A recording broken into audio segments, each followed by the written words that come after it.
नमस्कार दर्शक बंधु जय जगन्नाथ आपणकर प्रिय सीरियल सिंदूर खेल कि जबरदस्त सीन आशा करुच्ची आज प्रोमोटी आपण मानक निश्चय भल लगे। दर्शक बंधु आद्या देवी माँ पाखे निज पिला गुहारी करुथिबो कहबो देवी माँ मते साहाय्य हुओ। देवी माँ कहिबे तू कौन चाहूचु पुत्री। तापरे आद्या कांदी कांदी कहबो मते मो शरीर दरकार माँ पिलामानकर जीवनर सुरक्षा पाए। किंतु देवी माँ कहिबे ये असंभव पुत्री, ये संभव नुहे।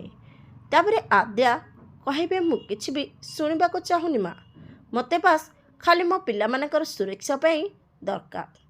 तापरे देवी माँ कहिबे मु तते वरदान दउछि, तू रश्मि सहित कथबार्ता होई परिबु, तोते तो लड़ाई लड़ाकू मु अधिकार देली।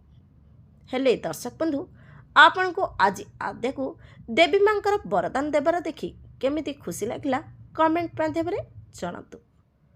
आज राति 8टारे देखंतु आपणकर प्रिय सीरियल सिंदूर खेल।